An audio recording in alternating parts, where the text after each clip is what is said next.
Hari ini di kesempatan video pertama Wakabute ini saya tidak sendirian. Sebenarnya saya mengajak teman saya untuk kemudian kita berbincang-bincang terkait masalah yang mungkin akan kita diskusikan hari ini. Sebelum saya memanggil teman saya, mungkin saya jelaskan terlebih dahulu ya soal sebenarnya Wakabute itu apa sih? Jadi Wakabute itu terdiri dari dua bagian sebenarnya ya, Wa dan Kabute. Wa itu bisa dikatakan kalau di Buton itu untuk panggilan seorang perempuan lah. Sementara Kabute itu mungkin kalau di telinganya orang Buton itu nggak asing lagi lah kalau untuk orang tua zaman dahulu ya. Berbeda dengan sekarang kan. Kalau sekarang mungkin namanya sudah lebih canggih, mungkin ada yang bernama Clara, Bernadette, dan mungkin Alexander Gorbachev lah mungkin namanya. Cuman kan sekarang saya mengangkat bagaimana nama-nama orang dahulu, bahwasanya kita orang dahulu itu punya latar belakang yang kuat seperti itu.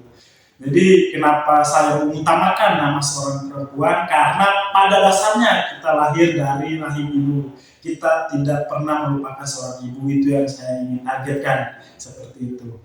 Mungkin saya tidak lama-lama di sini sendirian, saya mengajak teman saya yang akan menemani saya mungkin pada kesempatan sore ini. Saya panggil saja, mungkin teman saya bisa langsung masuk. Boleh kalau ada efek Iya. Bisa juga. Oke. Posisinya bagus begitu. Bagus. Santai aja. Sebelumnya bisa dimulai perkenalkan mungkin namanya siapa? Oh ya. Oke. Ya, perkenalkan saya Darwin. Alhamdulillah saya salah satu pengurus di Masjid Ar-Rahman, di mana kita sekarang ada di perpustakaan Masjid Ar-Rahman. Masjid Ar-Rahman. Ya. Jadi Masjid Ar-Rahman ini masjid yang sudah lama Mas atau baru-baru ini dibangun? Ya, sudah lumayan lama ya. Sudah lumayan lama. Ya. Saya dari masjid saya masih SMP. Masih SMP. Sekarang belum. Iya. Jadi Masih sementara proses. Memang, jadi kita di sini berada di Masjid Ar-Rahman. Pemirsa, ya mungkin pemirsa punya nonton, mudah-mudahan banyak yang nonton ya. Video pertama ya sedikit-sedikit ya. Kita semua sama belajar ya. Banyak proses. Jadi Mas sebagai pengurus, jadi di sini untuk pengurus masjidnya itu mencalonkan diri kah atau dipilih? Kalau di sini pengurus itu dipilih. Oh dipilih Ya. Ada kriteria khusus? Ada. Kalau untuk kriteria khusus itu sekurang-kurangnya bisa baca Al-Quran. Bisa baca Al-Quran. Terus azan. Kalau baca Al-Quran kan insya Allah sudah bisa lah untuk azan. Tinggal bagaimana praktiknya nanti. Kan azan ini percaya diri juga. Ya, percaya diri juga. Betul. Saya sepakat. Kadang-kadang orang azan kan masih malu-malu kan. Iya. Kalau ini suaranya mungkin masih falas. Masih falas ya. Biasa kayak gitu.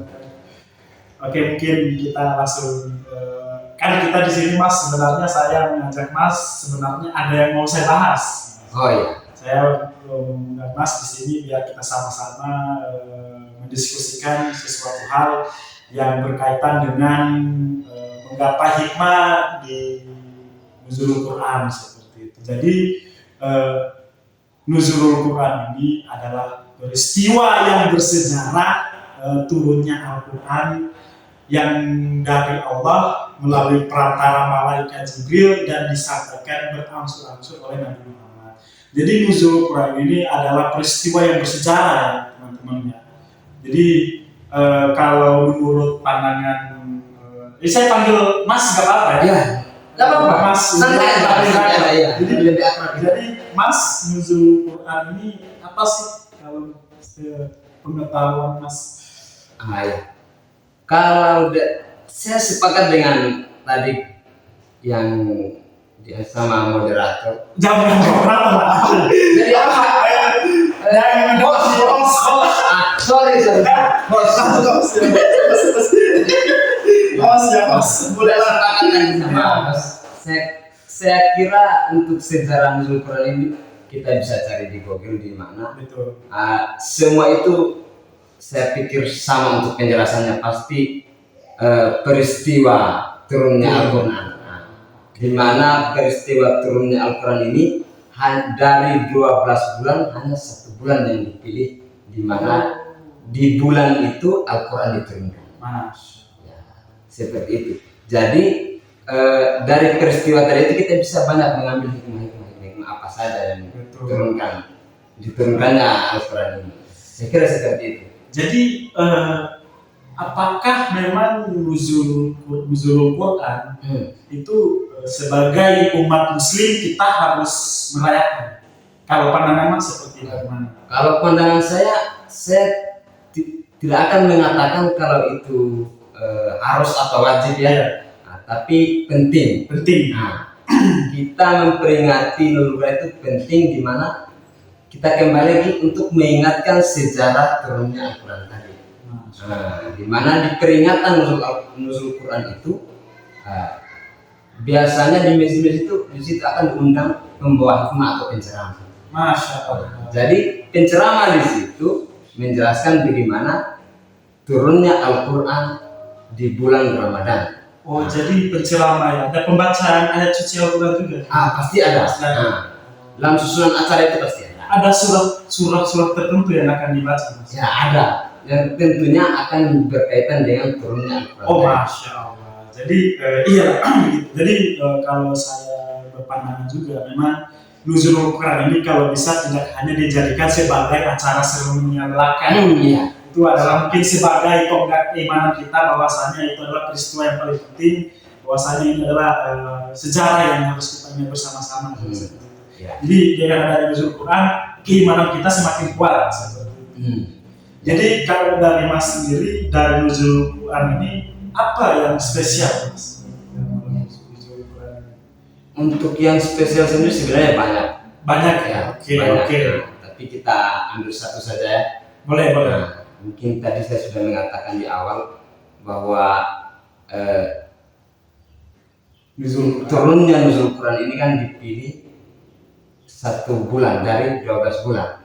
Oke, iya. Bulan yang spesial. Oh, di bulan suci Ramadan. Ya, turunkan itu di bulan suci Ramadan. Oke, iya.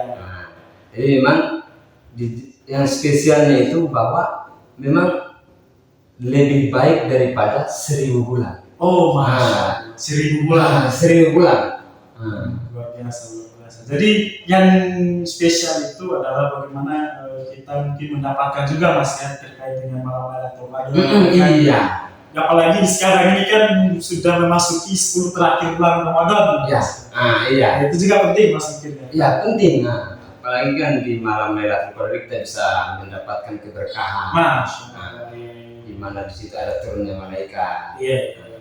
Jadi mungkin yang paling penting adalah Nuzulul Quran ini adalah peristiwa turunnya Al-Quran gitu ya. Jadi kalau Nuzulul Quran menurutku, atau menurut ya, saya baca beberapa literatur bahwasanya ketika Al-Quran turun itu pasti ada asbabun nuzulnya. Ya, ada sebab-sebabnya lah, ada peristiwa yang melatar belakangi kenapa peristiwa tersebut bisa terjadi, gitu kan. Jadi memang setiap kali peristiwa dahulu itu memang ada asbabun nuzul. Ya, maksudnya Al-Quran juga turun beransur-ansur. Ya, beransur-ansur ya. Berarti terakhir pertanyaan dari saya,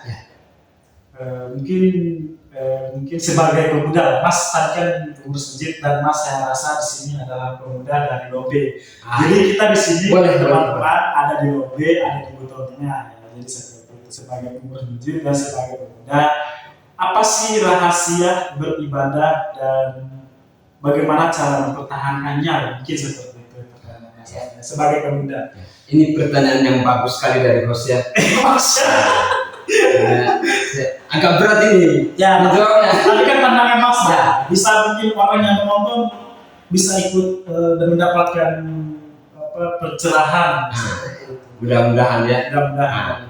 Jadi saya teringat dengan perkataan dari senior saya. Yang ada di Lombok juga. Ya, bukan. Yang ada di Jawa. Oh, karena sempat ke Jawa. Walaupun tidak tahu bahasa Jawa di sana, jadi ilmunya kita ada sedikit ditransfer. Rapopo Mas Rapopo. Rapopo. Oke. Mas, gimana Mas? Nah, jadi di situ senior saya mengatakan katanya jika ingin mempertahankan, kan pada saat itu kita ada hafalan Quran kan, jika memang ingin mempertahankan hafalan Quran ini, ketika kembali ke kampung buatlah satu kelompok untuk bertahan. Kalau tidak bisa buat satu kelompok, cari kelompok itu. Di mana kelompok yang dimaksud ini kelompok-kelompok penghafal Al-Quran. Jadi untuk mempertahankan hafalan Al-Quran tadi, Istiqomah. agar bisa istiqomah. Karena jika kita satu kelompok kita kuat. Seperti halnya satu batang ini, kalau sendiri menyatu, Ya, pasti patah sendiri. Patah sendiri. Bagaimana kalau dikumpul menjadi satu? Kalau 100 satu, iya Mas. Kira seperti itu bahasanya. Setelah itu bagaimana kita merubah mindset kita dalam beribadah. Seperti sholat wajib. Kebanyakan kan kita berat melaksanakan sholat wajib. Kadang ditunda-tunda, sudah waktunya sholat ya kayak zuhur jam 12. Sabar dulu tidur dulu, nanti jam 2. Saya sering sih Mas. Kan biasa gitu. Jadi bagaimana kita cara meningkatkannya itu ya kita bagaimana memotivasi diri. Kalau kita sholatnya tepat waktu, mungkin pada saat itu doa-doa kita akan dijawab. Masya Allah, kuatailah kita. Saya pikir seperti itu. Ya. Oke, mungkin cukup sekian di video pertama kita hari ini. Memang di video pertama kita hari ini adalah mungkin bertepatan dengan disahkannya rancangan undang-undang TNI ya. Tapi ini tidak menutup kemungkinan bahwasannya kita berbarengan gitu ya. Mereka isinya adalah mengemban tugas kemana aja, kalau kita membagi ilmu insya Allah ke masyarakat luas. Mungkin cukup sekian, saya Sujarno Sukardin sebagai kata sahabat saya, host dari Wakabute, dan sahabat saya apa tadi Mas? Darwin yang telah menemani saya. Mungkin cukup sekian. Wallahul muwaffiq ila aqwamit thoriq. Enggak buat podcast enggak asik. Assalamualaikum warahmatullahi wabarakatuh. Jadi potong guys.